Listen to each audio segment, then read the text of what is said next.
શહેરોને રાત્રિ કર્ફ્યુમાં 1 કલાકની રાહત મળી છે। રાજ્યમાં હવે રાત્રે 8 થી નહીં પરંતુ 9 વાગ્યાથી રાત્રિ કર્ફ્યુનો અમલ કરવામાં આવશે।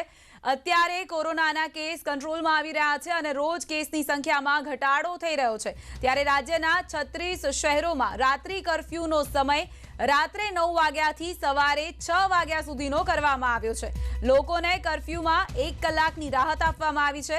રાજ્યના 36 શહેરોમાં રાત્રે 9 થી સવારે 6 વાગ્યા સુધી કર્ફ્યુનો અમલ કરવામાં આવશે। આવતીકાલથી આ નવા નિયમો અમલી કરવામાં આવશે। ગુજરાતમાં અત્યારે હાલમાં અમદાવાદ, સુરત, વડોદરા અને રાજકોટ સહિતના 8 મહાનગર અને 36 શહેરોમાં રાત્રિ કર્ફ્યુનું પાલન કરાવવામાં આવી રહ્યું છે, જેની મુદત આજે પૂરી થતા કેબિનેટની બેઠકમાં નિર્ણય કરવામાં આવ્યો। આ ઉપરાંત રાજ્યમાં ત્રાટકેલા તાઉતે વાવાઝોડામાં તબાહીમાં જે લોકો અસરગ્રસ્ત થયા છે તેઓને સહાયની પણ જાહેરાત કરવામાં આવી। રાત્રિ કર્ફ્યુનો સમય લંબાવવામાં આવ્યો છે કારણ કે કોરોનાના કેસમાં ઘટાડો થયો છે। હવે 9 વાગ્યાથી સવારે 6 વાગ્યા સુધી રાત્રિ કર્ફ્યુ યથાવત રહેશે। અત્યારે હાલ જે કેબિનેટની બેઠક મળી હતી આજે, તેમાં આ નિર્ણય લેવામાં આવ્યો છે અને આવતીકાલથી આ નિર્ણયનું પાલન કરવામાં આવશે। કોરોનાના કેસમાં ઘટાડો નોંધાયો છે, જેને લઈને આ મહત્વનો નિર્ણય કરવામાં આવ્યો છે। ગુજરાતના 36 શહેરોમાં રાતના 8 વાગ્યા સુધી જે કર્ફ્યુ રાખવામાં આવ્યો હતો તેમાં હવે વધારો કરવામાં આવ્યો છે અને 9 વાગ્યા સુધી 9 વાગ્યાથી તેની શરૂઆત થશે।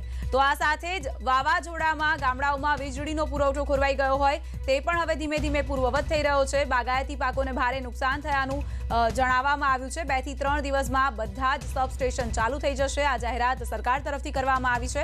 વાવાઝોડાને લઈને સરકાર તરફથી મહત્વની જાહેરાત કરવામાં આવી છે।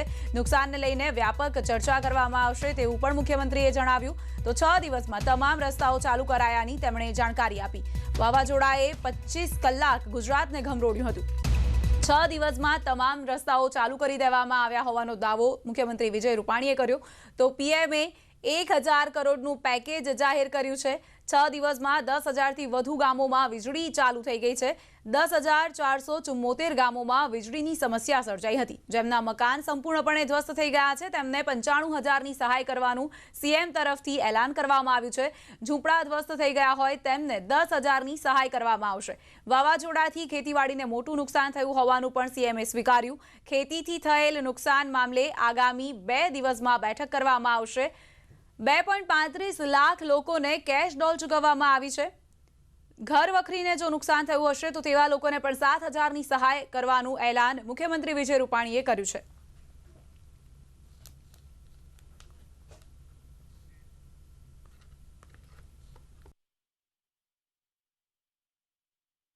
કર્ફ્યુ જે રાતના 8 વાગ્યા સુધી હતો એને 9 વાગ્યા સુધી એક્સટેન્ડ કરવામાં આવ્યો છે કે સવારે રાત્રે 9 થી સવારના 6 સુધી કર્ફ્યુ રહેશે। એટલે કર્ફ્યુ 8 વાગે જે થતો હતો 35 શહેરોમાં એ હવે 9 વાગ્યાથી કર્ફ્યુ લાગુ થશે। એ પણ આજે કેબિનેટમાં અમે લોકોએ નિર્ણય કર્યો છે। લગભગ બધા ગામોમાં વીજળી ચાલુ કરી। આજે 450 ગામોમાં વીજળીનું કામ ચાલી રહ્યું છે। 10,474 ગામમાંથી 450 ગામમાં જ આ અત્યારે પ્રશ્ન છે। એનું કારણ 220 કેવીનું બહુ મોટું આપણું સબસ્ટેશન બંધ છે।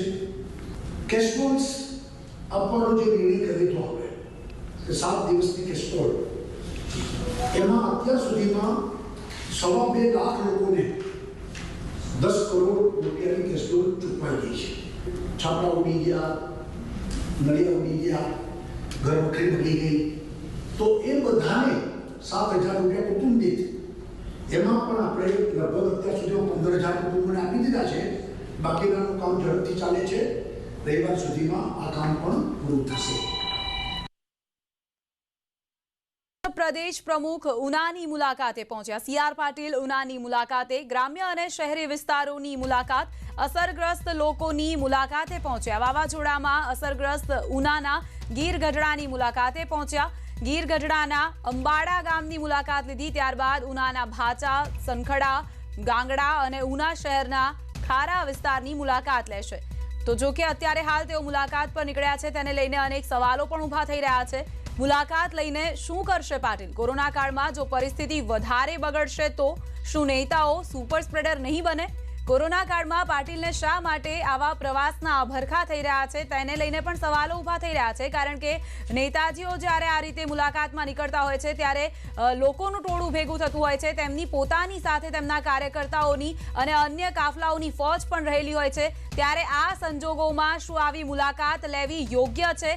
આ મુલાકાત લઈને તેઓ શું કરશે તે પણ એક સૌથી મોટો સવાલ અત્યારે હાલ થઈ રહ્યો છે, કારણ કે જે નુકસાન થયું છે, જેટલા પણ લોકોને વાવાઝોડાની અસર થઈ છે, એ તમામ માટે સહાયની અને રાહતની વાત પહેલેથી જ કરવામાં આવી રહી છે।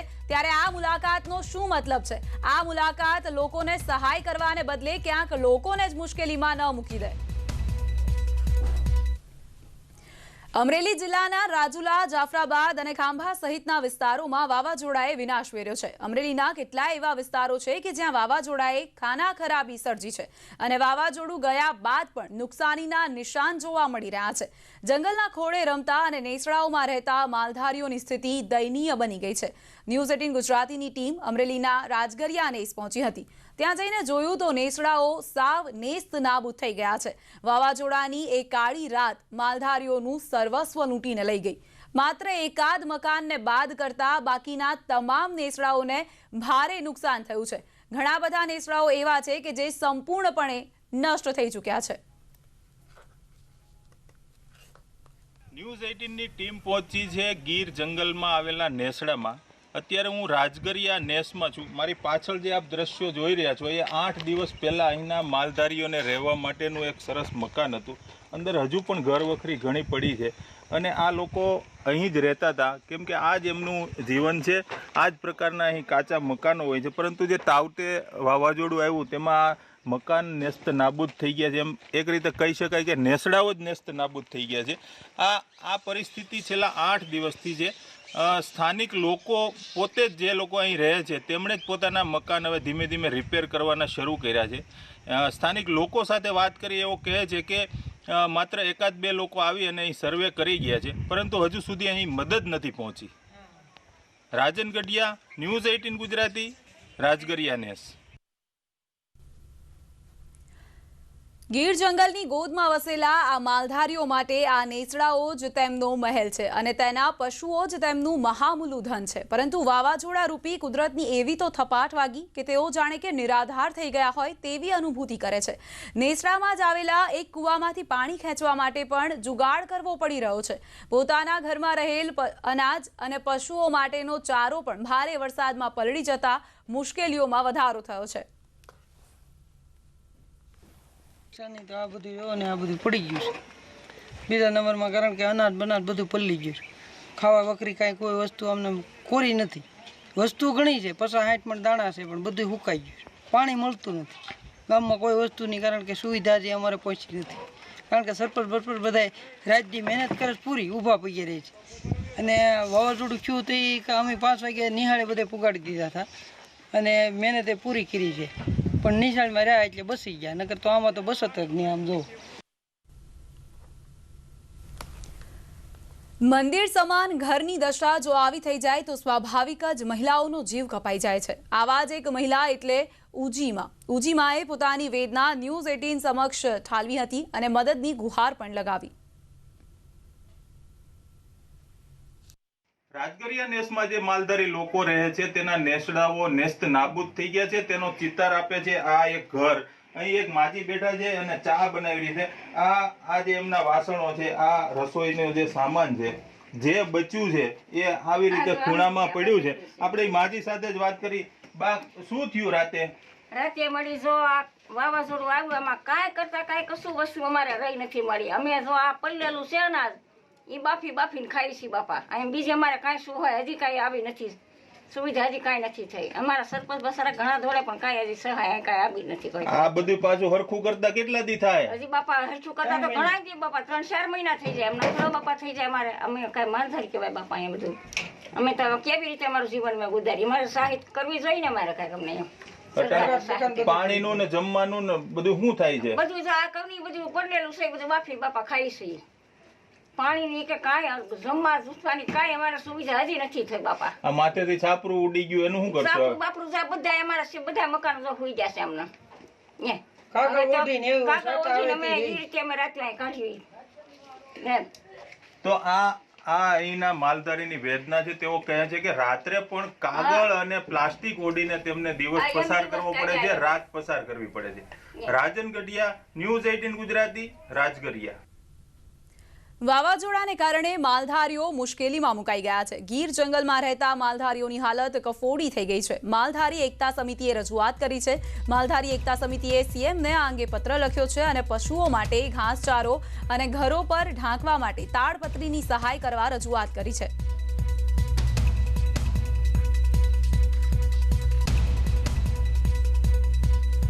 આજ રોજ ગુજરાતના મુખ્યમંત્રી શ્રી વિજયભાઈ રૂપાણી સાહેબને પત્ર લખીને જાણ કરવામાં આવી છે. લેખિતમાં રજૂઆત કરવામાં આવી છે કે તાજેતરમાં આવેલા વાવાઝોડામાં ગીર ગઢડા, સોમનાથ, ઉના, જૂનાગઢમાં જંગલોમાં વસવાટ કરતા માલધારીઓને અઢળક નુકસાન થયું છે. હાલના તબક્કે માલધારીઓના પશુઓ માટે ઘાસચારાની જરૂરિયાત છે, તેમજ તેમના મકાનો ઉપર તાડપત્રી ઢાંકવા માટે ઉડી ગયેલ છે. તો સરકાર તરફથી હાલના તબક્કે તાત્કાલિક ઘાસચારો અને ઘર ઉપર ઢાંકવા માટે તાડપત્રીની વ્યવસ્થા કરવામાં આવે એવી રજૂઆત કરવામાં આવી છે. તાઉતે વાવાઝોડું ગુજરાતથી તો વિદાય લઈ ચૂક્યું છે, પરંતુ તેણે મચાવેલી તબાહીનો હજુ સુધી સંપૂર્ણ તાગ નથી મેળવી શકાયો. મધ્ય ગુજરાતના આણંદ જિલ્લાના તારાપુર તાલુકાના 42 ગામોમાં તાઉતેએ તારાજી ફેલાવી છે. ઉનાળુ મગની ખેતી કરતા ખેડૂતો તેમજ શાકભાજીમાં પણ વિશેષ કરીને કાકડીની ખેતી કરતા ખેડૂતોએ આ વાવાઝોડાને કારણે મોટું આર્થિક નુકસાન સહન કરવાનો વારો આવ્યો છે. તારાપુર તાલુકાના 42 ગામોનો મુખ્ય વ્યવસાય ખેતી અને પશુપાલન છે અને તેમાં પણ જે ખેડૂતોએ પોતાના દુધાળા પશુને ખવડાવવા માટે જુવાર વાવી હતી તે પણ વાવાઝોડામાં નષ્ટ થઈ ગઈ છે. આથી આ ખેડૂતોની દશા બગડી છે અને ખેડૂતો સરકાર પાસે સહાયની અપેક્ષા રાખી રહ્યા છે. બુધેજ ગામમાં પ્રાથમિક શાળા આખી જમીનદોસ્ત થઈ ગઈ છે. જો સ્થાનિક ધારાસભ્યએ મુખ્યમંત્રીને વળતર અંગે લેખિતમાં રજૂઆત કરી હોવાનું જાણવા મળ્યું છે.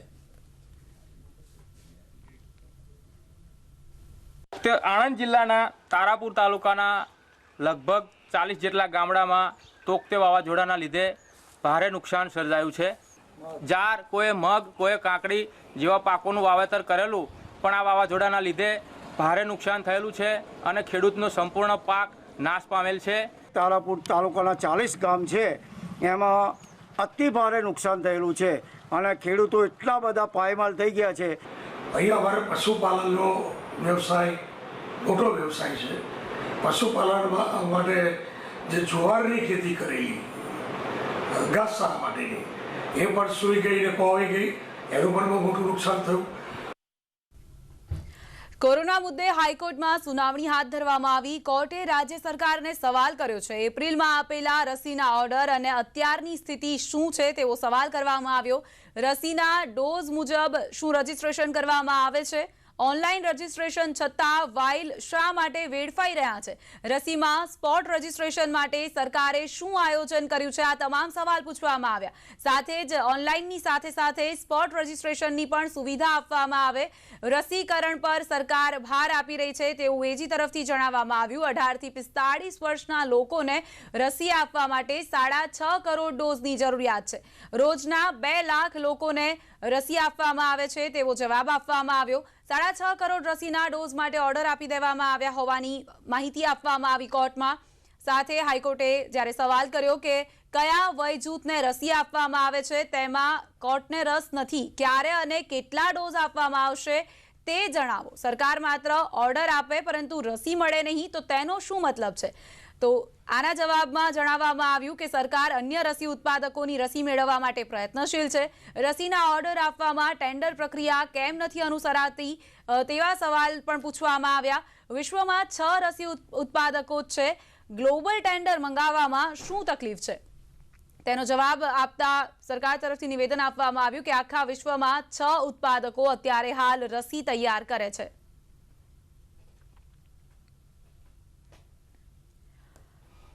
તો હાઈકોર્ટમાં સુનાવણી હાથ ધરવામાં આવી હતી. તેમાં ખાસ કરીને રસીકરણને લઈને સવાલ કરવામાં આવ્યા. જ્યારે સરકાર તરફથી કહેવામાં આવ્યું કે અત્યારે હાલ 6 જેટલા ઉત્પાદકો તરફથી જ રસી તૈયાર કરવામાં આવી રહી છે, ત્યારે ગ્લોબલ ટેન્ડરને લઈને પણ સરકારને સવાલ કરવામાં આવ્યો. સંવાદદાતા મયુર માકડિયા જોડાઈ ગયા છે અમારી સાથે. મયુર, કયા પ્રકારની સુનાવણી કરવામાં આવી હતી? ગુજરાત હાઈકોર્ટે ફરી એક વખત સરકારને ઘણું બધું સંભળાવ્યું છે. શું જાણકારી મળી રહી છે? શું વાતચીત થઈ હતી આ સુનાવણીમાં?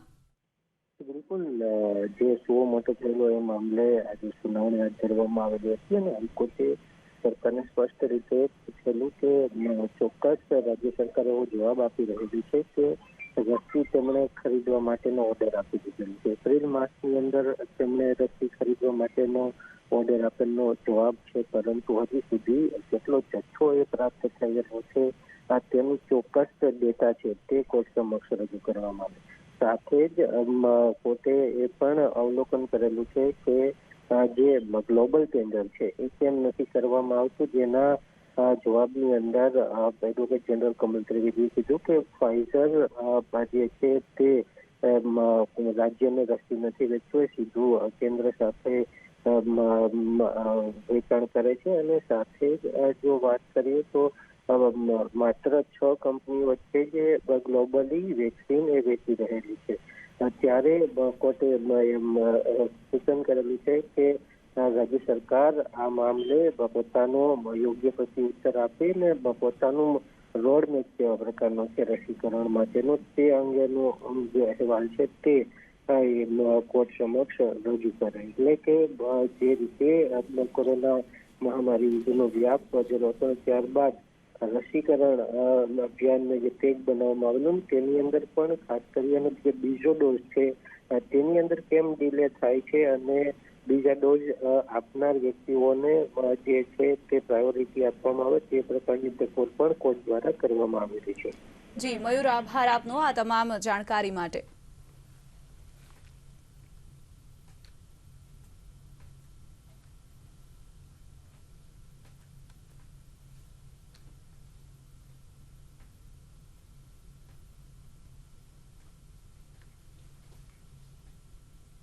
મ્યુકરમાઇકોસિસ માટે ટાસ્ક ફોર્સની રચના કરવામાં આવી છે. રાજ્ય સરકારે ટાસ્ક ફોર્સની રચના કરી છે, જેમાં 11 તજજ્ઞો અને તબીબોનો સમાવેશ કરવામાં આવ્યો છે. મ્યુકરમાઇકોસિસના કેસ વધી રહ્યા છે. ઘણા બધા દર્દીઓ એવા પણ છે કે જેઓને પોતાની આંખ ગુમાવવાનો પણ વારો આવ્યો છે. ત્યારે મ્યુકરમાઇકોસિસના આ વધતા કહેર વચ્ચે રાજ્ય સરકાર તરફથી ટાસ્ક ફોર્સની રચના કરવામાં આવી છે, જેમાં 11 તજજ્ઞો તબીબોનો સમાવેશ કરવામાં આવ્યો છે, જે મ્યુકરમાઇકોસિસને લઈને જે ભ્રમ ફેલાયેલા છે અથવા તો જે લોકોને પૂરતી માહિતી નથી તે અંગે લોકોને જાણકારી આપવામાં આવશે. લોકોને કયા પ્રકારની સાવધાની રાખવી જોઈએ આ તમામ બાબતોની માહિતી આપશે. ગુજરાત પર મ્યુકરમાઇકોસિસનો ખતરો વધી રહ્યો છે. આંખમાં ફંગસ વધતા 10 દર્દીઓની આંખ કાઢવાની ફરજ પડી. સિવિલમાં 10 દર્દીઓની આંખો કાઢવામાં આવી. માત્ર મે મહિનામાં જ 10 દર્દીઓએ આંખો ગુમાવી પડી છે. સર્જરી માટે 150 દર્દીઓ વેઇટિંગમાં છે. આંખ અને દાંતના જડબા પર દર્દીઓને વધારે અસર થઈ રહી છે. અત્યારે હાલ સિવિલ હોસ્પિટલમાં 335 દર્દીઓ સારવાર હેઠળ છે અને 150 જેટલા દર્દીઓ સર્જરી માટે વેઇટિંગમાં છે. મોટાભાગના દર્દીઓ એવા છે કે જેઓને આંખ અને મગજ પર સૌથી વધારે અસર પડી રહી છે. ફંગસનો ચેપ લોકોના મગજ સુધી ન પહોંચે તે માટે થઈને આંખ કાઢવાની ફરજ પડતી હોય છે. મ્યુકરમાઇકોસિસના કેસમાં સતત વધારો થઈ રહ્યો છે. અત્યારે લગભગ 2-3 દિવસ પહેલાં રોજના 14 પેશન્ટ આવતા હતા. આ સેટરડે સન્ડે ઓફ થયો એટલે આપણે ગઈકાલે 40 કેસ નોંધાયા હતા. આજે 20 કેસ નોંધાયા છે, એટલે એવી ઉતરચઢ થોડીક ચાલુ રહે છે. અમે લોકો રોજના લગભગ 25 થી 30 ઓપરેશનો કરી રહ્યા છે અને પેન્ડિંગમાં લગભગ 150 જેવા પેશન્ટો છે, 150 થી પોણા 200 પેશન્ટ્સ. આગળ જોઈશું અન્ય મહત્વના સમાચારો. હાલ રોકાઈશું એક વિરામ માટે. Welcome back. અમદાવાદમાં કોરોનાને લઈને અત્યારે હાલ પરિસ્થિતિ સારી જોવા મળી રહી છે. પહેલા 1200 દર્દી દાખલ હતા. 1200 બેડમાં 400 બેડ અત્યારે ભરેલા છે. 800 બેડ અત્યારે ખાલી છે. 33% ઓક્યુપન્સી બેડમાં અત્યારે જોવા મળી રહી છે. તો 2200 બેડની સામે 600 જેટલા બેડ ભરેલા છે. 7 જેટલા વોર્ડને બંધ પણ કરવામાં આવ્યા છે. કોરોનાનો જે સેકન્ડ વેવ છે એ લગભગ તમે કહી શકો કે એની ઓટ આવવાની શરૂઆત થઈ ગયેલી છે અને અત્યારે આપણે કમ્ફર્ટેબલ છીએ. સર, કેટલા મેડિસિટીના જે બેડ છે એમાંથી કેટલા ભરેલા છે, કેટલા બેડ ખાલી છે અને સતત કેસ ઘટી રહ્યા છે, કેટલા ઘટે છે? જે 1200 બેડની હોસ્પિટલ છે એમાં આપણી પાસે 400 બેડ ભરેલા છે, એની સામે 800 બેડ ખાલી છે. એટલે મેં તેમને કીધું એ પ્રમાણે 33% બેડ ઓક્યુપન્સી અત્યારે કહેવાય.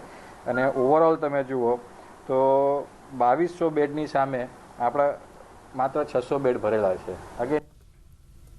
વડોદરાના છાણી વિસ્તારમાં રહેતો 6 વર્ષીય જુહિત નામનો બાળક પ્યોર રેડ સેલ એપ્લેશિયા નામના રેર રોગનો શિકાર થયો છે. તે 9 માસનો હતો ત્યારે તેને આ રોગ થયો હોવાનું સામે આવ્યું. પ્યોર રેડ સેલ એપ્લેશિયા એક એવો રોગ છે કે જેમાં લોહીમાં રક્તકણો બનાવવામાં નિષ્ફળ જાય છે.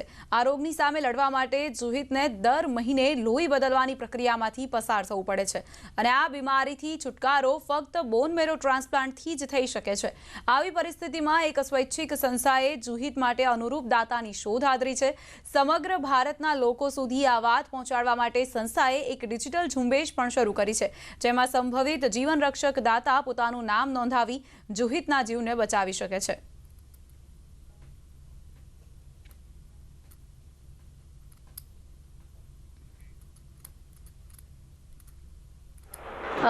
એનો છેલ્લો ઉપાય છે બોન મેરો ટ્રાન્સપ્લાન્ટ અને એ બહુ ખર્ચાળ છે. તો એના માટે શેની જરૂર પડે છે? એના માટે બોન મેરોની જરૂર પડતી હોય છે. ડોનર પાસેથી મળે છે. જેવી રીતે આપણે બ્લડ ડોનેટ કરતા હોઈએ છીએ તેવી રીતે જ આ બોન મેરો પણ ડોનેટ કરવાનો હોય છે. એની પણ એક કાર્ય પદ્ધતિ છે કે જેવી રીતે આપણે બ્લડ ડોનેટ કરતા હોઈએ છીએ તો જેવી રીતે સિરિંજથી બ્લડ લે છે તેવી જ રીતે બ્લડ જ લેવાનું છે. પછી એમાંથી બોન મેરો અલગ કરવામાં આવતું હોય છે અને બાકીના જે કમ્પોનન્ટ્સ છે, વ્હાઇટ સેલ્સ છે કે પ્લાઝમા છે, એ જે તે ડોનરને પાછા આપી દેવાના હોય છે. હા, આમાં ડોનરને કોઈ શારીરિક તકલીફ કે કોઈ પીડામાંથી પસાર થવાનું હોતી નથી. જેવી રીતે આપણે બ્લડ ડોનેટ કરતા હોઈએ છીએ તેવી જ આ પદ્ધતિ છે. એટલે આમાં ડોનરને કોઈ જ શારીરિક તકલીફ થતી નથી. વિકાસના કામ કોઈ પણ શહેરની પ્રજાની સુખાકારીમાં વધારો કરે, પણ જો તે અધૂરા રહી જાય તો લોકોની હાલાકીમાં વધારો કરે છે. આવું જ કંઈક જૂનાગઢની જનતા સાથે થઈ રહ્યું છે, જેના કારણે લોકોના જીવ તાળવે ચોંટ્યા છે. ગત વર્ષે અનેક આંદોલન બાદ શહેરમાં રોડ બન્યા હતા, પરંતુ આજે તેના પર ડામરના 2 જ લેયર લાગ્યા છે, જે 3 હોવા જોઈએ. એક લેયર બાકી રહી જતા હાલ ગટરના ઢાંકણા ઊંચા છે, જેને લઈને શહેરમાં વાહન ચાલકોને ભારે મુશ્કેલી થઈ રહી છે. આમાં અકસ્માતની સાથે જ વરસાદી પાણીના નિકાલનો પ્રશ્ન પણ ઉદ્ભવી શકે છે. મહાનગરપાલિકા મેયરે જણાવ્યું હતું કે શહેરમાં 3જા લેયરનું કામ બાકી છે અને એજન્સીએ તે પૂરું કરવાનું છે. સાથે 3 વર્ષની ગેરંટી પણ છે, એટલે કે રોડ ખરાબ થશે તો એજન્સીએ તેને સમારકામ કરવું પડશે. થોડા ઘણા કામ બાકી છે તે પૂરા થશે, ત્યારબાદ રોડનું કામ શરૂ થશે. સાથે જ એવું પણ જણાવવામાં આવ્યું છે કે એજન્સીને નોટિસ પણ આપી દીધી છે. જો કે વરસાદમાં કામ શરૂ થશે તો ફરી રોડ તૂટશે તો કોની જવાબદારી આવશે તેવા સવાલો લોકો કરી રહ્યા છે. રાજ્ય સરકાર દ્વારા જૂનાગઢ મ્યુનિસિપલ કોર્પોરેશનને ખૂબ મોટી ગ્રાન્ટ આપવામાં આવે છે અને એ ગ્રાન્ટના કામો પૈકીના રસ્તાના કામો જે સ્પેસિફિકેશન અને ટેન્ડરની શરતો પ્રમાણે હજુ સુધી પૂર્ણ નથી થયા. કારણ કે ટેન્ડરની જે શરતો છે અને વર્ક ઓર્ડરની જે શરતો છે તેમાંથી 50% કામ કોન્ટ્રાક્ટર દ્વારા પૂર્ણ થયું છે અને હજુ 50% કામ બાકી છે. જ્યારે શહેરમાં જે ડામર રોડ જે નવા કરવામાં આવ્યા છે એમાં 3જી લહેર જે ડામરની છે એ બાકી છે અને વચ્ચે જે ચેમ્બરો છે એ પણ ઊંચા નીચી છે. અમે અવારનવાર કમિશનરને 3 થી 4 મહિના પહેલાં એને અને મેયરશ્રીને બંનેને કહ્યું હતું કે ભાઈ આ કામ તાત્કાલિક કરાવો, નકર ચોમાસું આવી જાય અને ચોમાસા જે વરસાદ પડતો હોય ત્યારે આ ડામર રોડ કરે તો એનો કોઈ મતલબ નથી. એટલે ડામરના કામ ચાલુ છે અને હજી પણ એક લેયર જે બાકી છે, જે ઢાંકણા ઊંચા છે એ ઢાંકણા 3જું લેયર હજી બાકી છે. એટલે રોડ બહુ સારા બનવાના છે. એ લેયર હમણાં ટૂંક સમયમાં શરૂ થશે. કોરોના મહામારીને કારણે, લોકડાઉનને કારણે અને ગટરના ક્યાંક પ્રોબ્લેમો હતા એને કારણે એ કામ થઈ શક્યા નથી. સાબરકાંઠામાં હિંમતનગરના આગિયોલ ગામમાંથી ગ્રામજનોએ તસ્કરોને ઝડપી પાડ્યા છે. હિંમતનગરના મહિલા અને પુરુષ અન્ય રિક્ષા લઈને ચોરી કરવા માટે ગયેલા ગામમાં ફેરી કરતા ગ્રામજનોએ રિક્ષા સાથે પુરુષ અને મહિલાને ઝડપી લીધા છે, જ્યારે અન્ય એક આરોપી ફરાર છે. બંનેને ઝડપી ગામમાં ચોકમાં લાવીને પોલીસને જાણ કરવામાં આવી. રાત્રિ દરમિયાન ઝડપાયેલા મહિલા અને પુરુષને ગામભોઈ પોલીસને સોંપવામાં આવ્યા. અગાઉ ગામમાં 10 દિવસ પહેલા 3 મકાનના તાળા તૂટ્યા હતા. તો અગાઉ જે ચોરી થઈ હતી તેમાં પણ આ જ ચોર ગેંગનો હાથ છે કે કેમ તેને લઈને હવે તપાસ કરવામાં આવશે. આ બંને તસ્કરોને પોલીસને સોંપી દેવામાં આવ્યા છે. તેમની સાથે તેમનો જે અન્ય એક સાગરીત હતો તે ફરાર થઈ ગયો છે. તેને શોધખોળ હાથ ધરાઈ છે.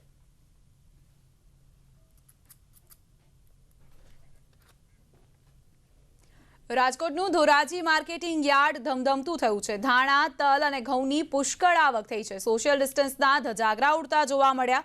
હરાજીમાં વેપારીઓ માસ્ક વગર જોવા મળ્યા. કોરોના કાળમાં ભીડ જે એકઠી થઈ રહી છે તે ઘણી જ જોખમી છે. વેપારીઓ અહીં માસ્ક વગર જોવા મળ્યા હતા, તો સાથે જ વેપારીઓ અને ખેડૂતો વચ્ચે સોશિયલ ડિસ્ટન્સનો પણ અભાવ જોવા મળ્યો. આ સાથે જ બુલેટિનમાં અત્યારે બસ આટલું જ. આપ જોતા રહો ન્યૂઝ 18 ગુજરાતી. નમસ્કાર.